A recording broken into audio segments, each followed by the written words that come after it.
Bien. Bonjour messieurs, dames. Pour la séance d'aujourd'hui, nous allons continuer sur notre lancée en poursuivant l'étude du point de langue, c'est-à-dire du point de grammaire, concernant les valeurs du temps présent de l'indicatif. Les valeurs, je le répète, concernent la qualité du verbe qui est conjugué au temps présent en fonction de la situation. C'est-à-dire que c'est la situation, c'est-à-dire soit le lieu ou bien le temps où se déroule l'action, qui vont déterminer la valeur réelle de ce temps présent. Et ce présent, donc, va être plus ou moins fluctuant. Fluctuant, c'est-à-dire qu'il va prendre des valeurs autres que celles que nous connaissons communément, c'est-à-dire le temps présent, le temps de l'énonciation, c'est-à-dire de la description. Et si vous vous rappelez, à titre indicatif, nous avons vu dans la dernière séance les trois premières valeurs du temps présent. On avait parlé de, premièrement, le présent de l'énonciation. On énonce quelque chose. Donc, c'est un présent qui est à la fois immédiat, direct, et momentané. Et c'est un présent de l'indicatif qui se conjugue donc à toutes les personnes, qui correspond au moment où on parle. Exemple très simple, le professeur parle à ses étudiants. C'est une action immédiate et momentanée. Et ce type de présent est un présent que vous utilisez rationnellement quasiment tout le temps. Chaque fois que vous parlez, que vous énoncez quelque chose à quelqu'un ou à des personnes, eh bien vous utilisez la valeur du temps, c'est-à-dire le présent de l'énonciation. Le deuxième présent, c'est un présent de narration. C'est-à-dire, dans ce présent, vous racontez quelque chose. Vous racontez quelque chose pour rapporter quoi? Pour rapporter des actions qui sont passées. Vous utilisez ce présent pour rapporter des actions passées en les rendant plus vivantes. C'est-à-dire que grâce à ce présent que vous allez utiliser dans la narration, vous allez rendre les actions plus vivantes. Et c'est ainsi que ce présent va donner une expression plus directe aux actions. Exemple, je vous ai raconté l'histoire d'une petite jeune fille qui... la jeune fille courait, donc c'est à l'imparfait, et alors la jeune fille courait, quand elle s'aperçut, alors là, on passe de l'imparfait au passé simple, quand elle aperçut une de ses amies qui traversait à l'imparfait la rue. Point. Elle se précipite. Là, on revient tout de suite au présent. Et en réalité, l'action est une action passée. Normalement, on aurait dû dire, elle se précipita. Mais pour rendre plus vivant l'action passée, vous la ramenez vers vous, vers le présent, et vous dites, elle se précipite vers elle et l'appelle. Et l'appelle, le verbe appeler, normalement c'est un passé simple, mais qui redevient présent, c'est un présent de narration. Parce que vous voulez ramener l'action passée de cette histoire vers vous qui êtes au présent. D'accord? Le troisième type de présent que nous avons vu la semaine dernière, c'est le présent de vérité générale. Vérité générale, c'est-à-dire quelque chose qui est absolu, qui n'a pas de limite dans le temps et qui n'a pas de limite dans l'espace. C'est-à-dire, c'est quelque chose qui peut être passé, présent et futur. C'est quelque chose qui est indéterminé. C'est quelque chose qui est en même temps dans l'espace, qui est universel, qui est valable dans tous les lieux que vous voulez. Au nord, au sud, à l'est, à l'ouest, en Afrique, en Amérique, en Indonésie, en Australie, peu importe le lieu, c'est un présent de vérité générale. Ce présent de vérité générale, c'est l'exemple le plus simple de ce type de présent. Ce sont les définitions en mathématiques, les définitions en physique, les définitions en médecine. Toutes ces définitions se font au présent et elles sont valables dans tous les temps et dans tous les lieux. D'accord? Par exemple, le fémur est un os long. Le fémur est un os long, et E-S-T, c'est le verbe être au présent. Eh bien, le fémur, qu'il s'agisse du fémur d'un australopithèque, d'une personne préhistorique, ou le fémur de l'homme présent, ou le fémur de l'homme de demain, c'est valable, c'est un os long. Et en même temps, on peut dire le fémur est un os long et dur. Eh bien, vous direz que le fémur est un os long et dur, valable aujourd'hui, hier et demain. Troisième, c'était la troisième définition du présent, des valeurs du présent que nous avons étudié la dernière fois. Aujourd'hui, sur le tableau que vous voyez, c'est le quatrième point. Donc on avait vu 3 points. Le quatrième, c'est le présent d'habitude. Le présent d'habitude. Alors, dans le présent d'habitude, qu'est-ce que cela veut dire? C'est-à-dire que c'est un présent habitude, donc c'est un présent qui se répète tout le temps, tous les jours, à tous les moments, dans tous les lieux, puisque c'est un présent habituel. Et alors, il est répétitif, il est itératif, et il indique la répétition. Ce présent est répétitif, donc il se répète tous les jours, et en même temps il est itératif, il n'a pas d'espace réel. On l'utilise pour toutes les actions habituelles que vous faites tous les jours et qui se répètent tout le temps. Je vais te donner un exemple.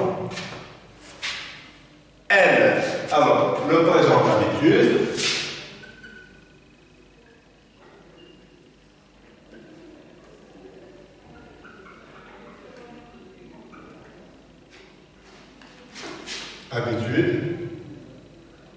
est répétitif, il se répète, il est répétitif, itératif,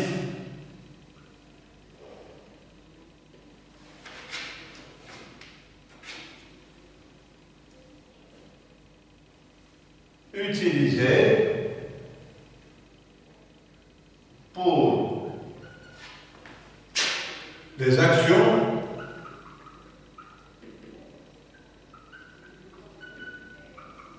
habituelles. Et je vais donner un exemple. Elle, en parlant d'une personne, au féminin, elle téléphone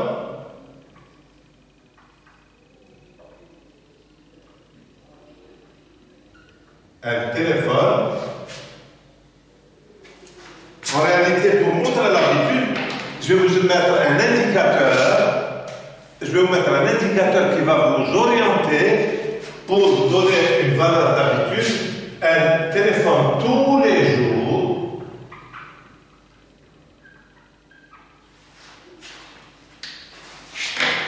à son ami. Eh bien, comme je vous l'avais dit au départ, que les valeurs du temps présent se déterminent dans le contexte, c'est-à-dire dans la phrase elle-même, il fallait pour nous, par exemple pour la valeur d'habitude dont je vous parle aujourd'hui, il fallait que nous trouvions un indicateur dans une phrase qui vous détermine la valeur d'habitude, tous les jours. Donc c'est une valeur répétitive, c'est une action qui se répète tous les jours.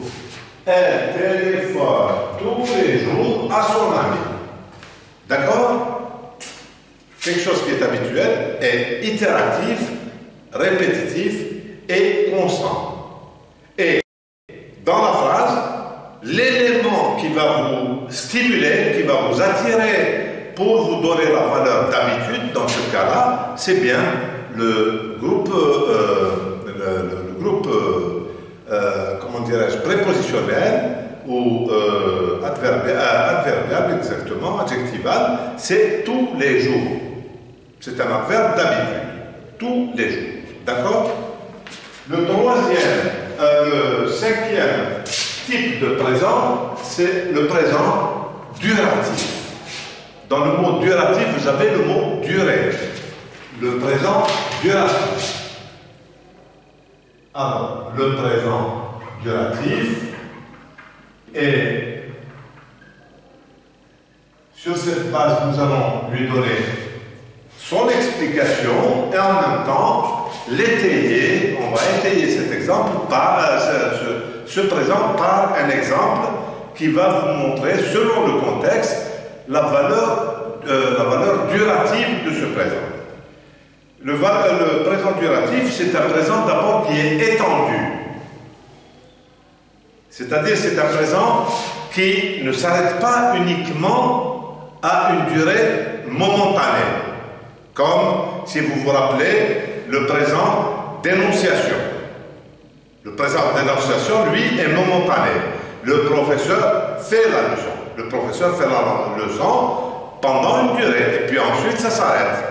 Là, le présent duratif, il est indiqué pour une action qui dure. Qui dure. Donc elle a une durée dans le présent, et elle va même s'étendre vers le futur. C'est une action qui a commencé, mais qui ne s'est pas terminée dans le temps. C'est-à-dire qu'elle a commencé, soit au présent, soit dans le passé, mais elle ne s'est pas arrêtée. Ce n'est pas comme l'énonciation où l'action va s'arrêter. Le professeur fait la leçon de grammaire, à un moment donné, la leçon de grammaire va s'arrêter. Là, ce type de présent duratif, il va durer. On ne connaît pas sa fin. On ne connaît pas le moment où il va s'arrêter. Et je vais vous donner un exemple. Il pleut, par exemple. Il pleut, exemple. Il pleut, c'est le verbe pleuvoir.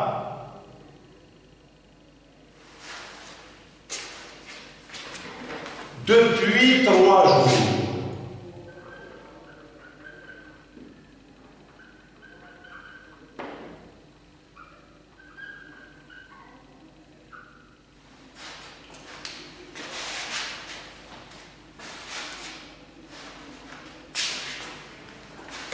Dans cette phrase, il pleut, le verbe pleuvoir, il pleut, c'est un verbe impersonnel parce que il ne représente rien.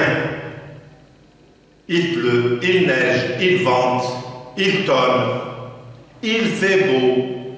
Tous ces il, c'est un peu, bien sûr, c'est un pronom, mais on dit pas, ce n'est pas un pronom personnel, c'est un pronom impersonnel. Il ne représente pas une personne.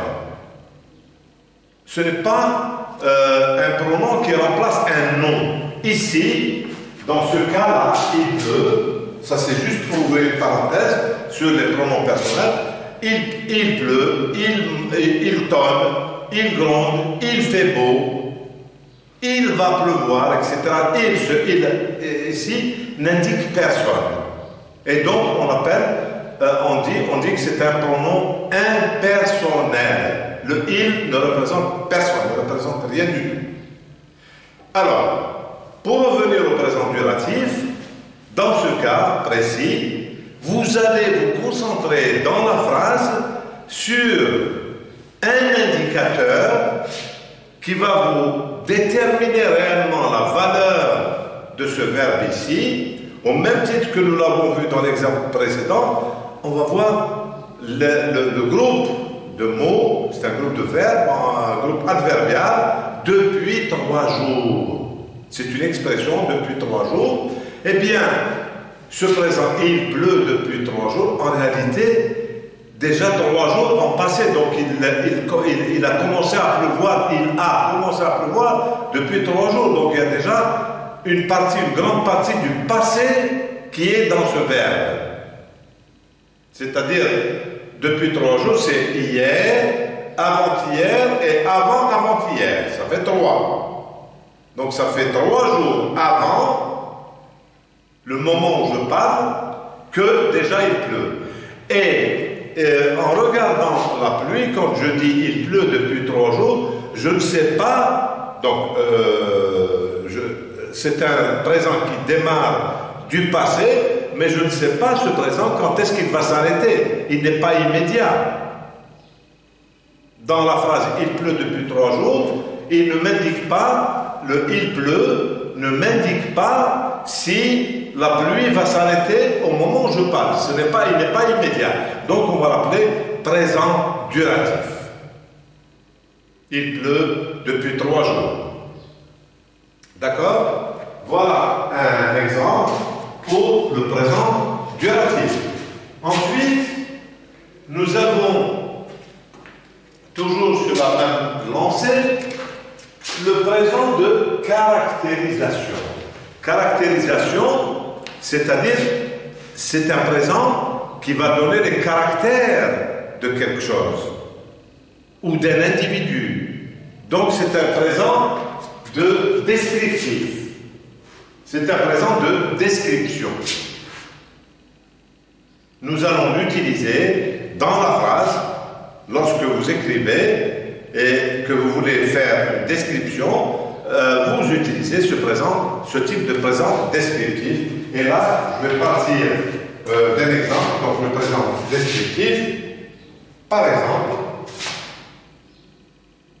alors le présent, j'écris le présent descriptif, voilà.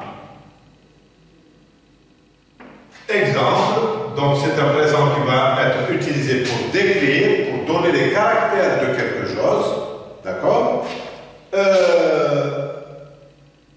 Voilà, ses yeux, en parlant d'une personne, ses yeux expriment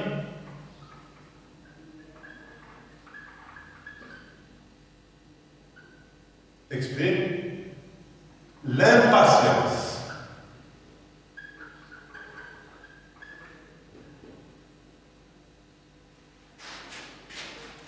Ici, je vais bien vous expliquer l'exemple, comme cela vous allez comprendre que effectivement c'est un présent de description, c'est un présent de caractérisation, puisque en réalité le sujet c'est qui? Ce sont ses yeux.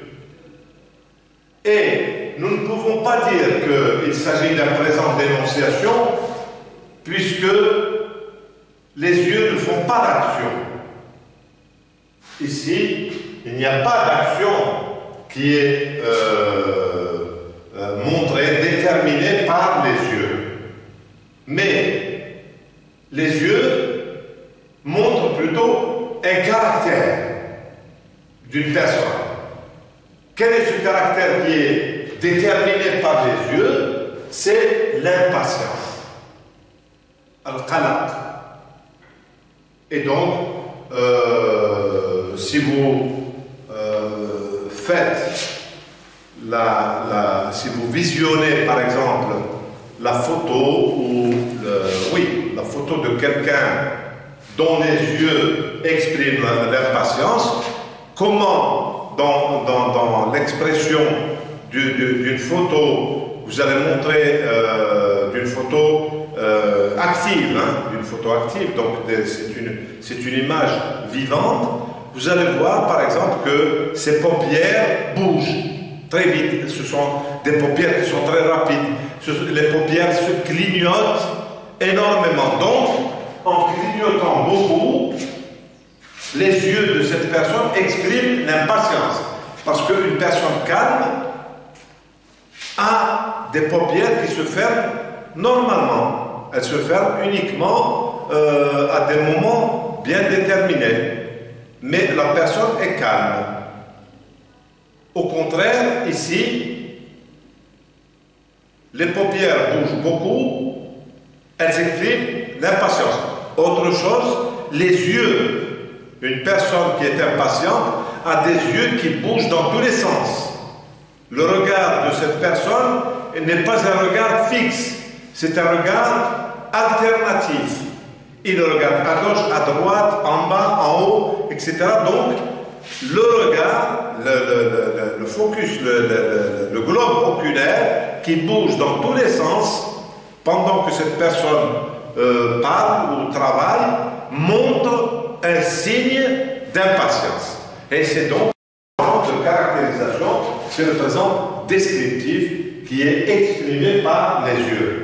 Il y a dans les yeux, il y a les paupières qui clignotent, dans l'impatience des yeux, il y a les paupières qui clignotent, il y a les yeux qui bougent dans tous les sens, etc. Et tout ceci sont des signes qui expriment, qui montrent l'impatience. D'accord? Voilà le cas d'un présent descriptif, c'est un présent que nous considérons comme étant la caractérisation de quelque chose ou de quelqu'un. D'accord? Voilà, en sixième position, le présent de caractérisation ou de description. Ensuite, nous allons passer au septième cas, qui est le présent à valeur de passé proche. Le présent a ici à valeur de passé proche.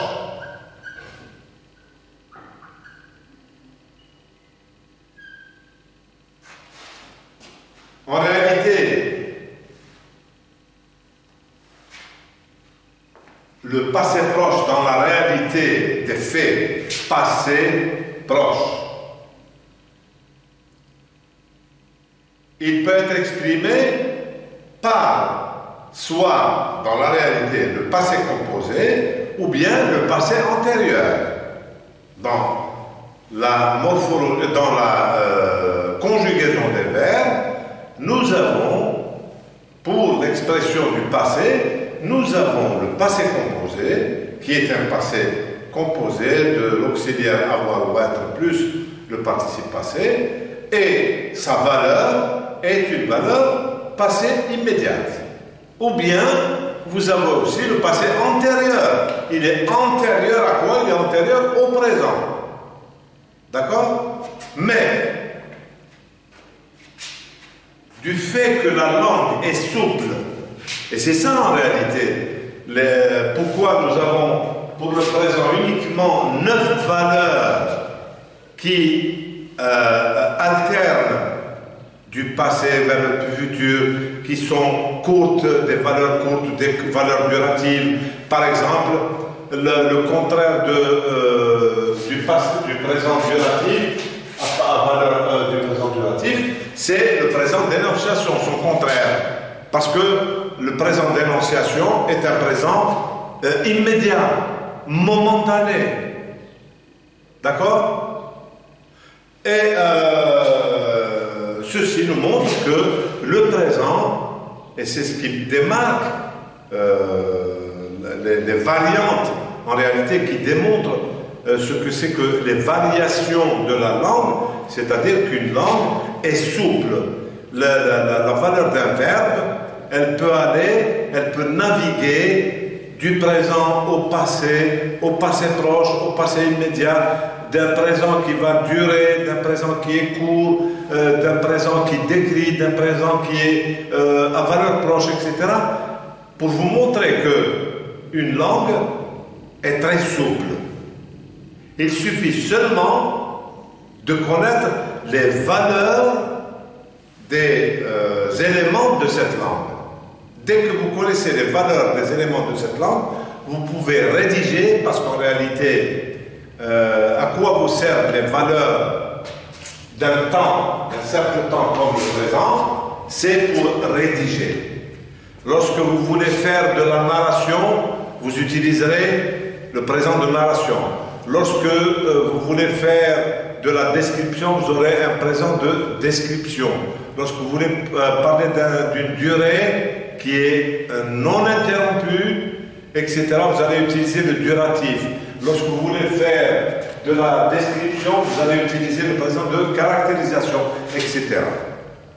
Et donc, cela vous permet de jongler. Vous n'êtes pas figé, dans une seule valeur du temps présent, mais vous avez plusieurs valeurs qui vous permettent de naviguer dans la langue, en passant d'une étape à une autre. Vous voyez, vous écrivez au passé, dans le temps de narration, vous écrivez au passé, et puis il y a une action qui vous plaît, vous voulez la ramener au présent, vous voulez ramener le personnage ou l'action vers vous, vous utilisez un présent de narration à l'intérieur du passé.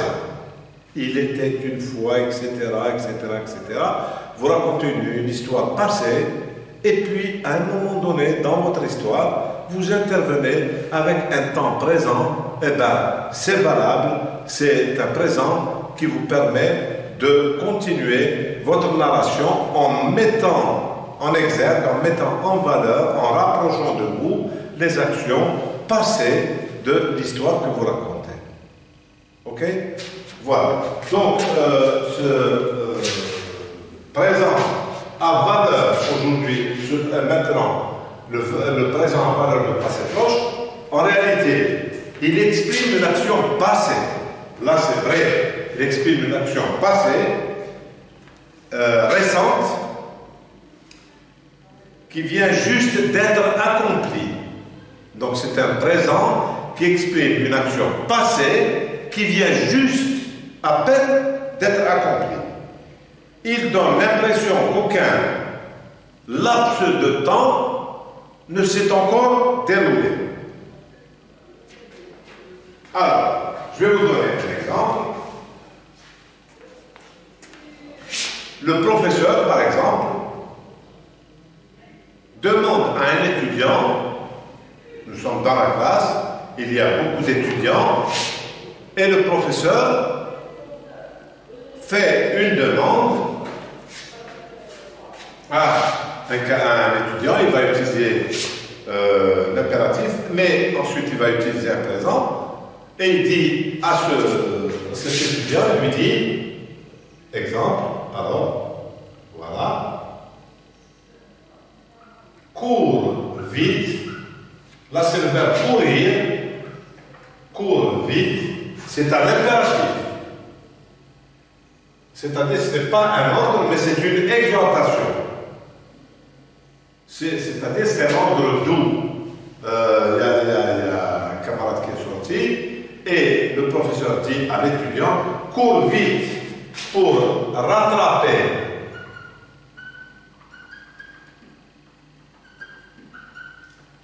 ton camarade.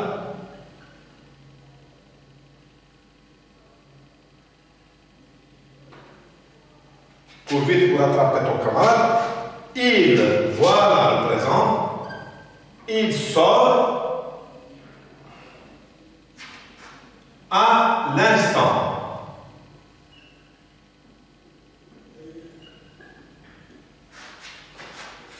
Alors, ici,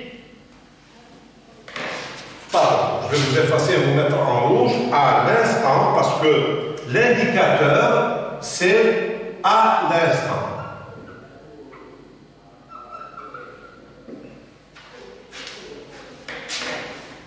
Normalement, dans votre esprit, lorsque le professeur demande à un étudiant en lui disant « cours vite pour attraper ton camarade », cela veut dire que son camarade est déjà sorti. Donc, l'action faite par le camarade est une action du passé. Mais c'est un passé immédiat, puisque le professeur lui dit cours vite. Il dit au deuxième camarade, il lui dit cours vite pour rattraper ton camarade. Donc le camarade n'est pas très loin. Vous voyez, il nous dit que l'action du passé est une action très très proche du présent. Et pour mieux appuyer l'action immédiate et qui est courte dans le passé, le professeur dit au camarade, à l'étudiant, il lui dit, il sort à l'instant. Normalement, on aurait dû dire, il est sorti à l'instant. Mais la véritable valeur, c'est un présent qui est à valeur de passé proche, et on va utiliser le verbe sortir au présent de l'indicatif en disant, il sort à l'instant. Et à l'instant, c'est un groupe, c'est une expression, un groupe prépositionnel temporel, mais qui indique un temps très court entre court vite et le camarade qui est sorti. C'est un court instant. Il n'est pas très loin. Donc, on va utiliser le présent. Il sort à l'instant. En réalité, vous, dans votre truc, vous imaginez, il est sorti à l'instant, donc vous allez utiliser normalement, il est sorti, le passé composé. Non, vous utilisez tout simplement un temps présent, un temps présent à valeur de passé proche. C'est clair? Très bien. Il nous reste ensuite, comme temps présent, par rapport au passé proche qui est récent, il va y avoir aussi, c'est pour ça que je vous l'ai dit, je vous ai parlé de la flexibilité du verbe avoir. Il est flexible. Il peut passer aisément, vous pouvez passer aisément du passé au futur. Vous pouvez rester dans le présent, dans l'action immédiate et durative, etc. en utilisant des valeurs, mais en utilisant aussi des indicateurs, puisque cette valeur dépend, la valeur de votre verbe dépend du contexte de la phrase. Il y a des mots que vous devez ajouter au verbe au temps présent pour le renforcer dans sa valeur et pour indiquer réellement sa valeur. Ce sont des indicateurs de la valeur du temps présent. À valeur de passé,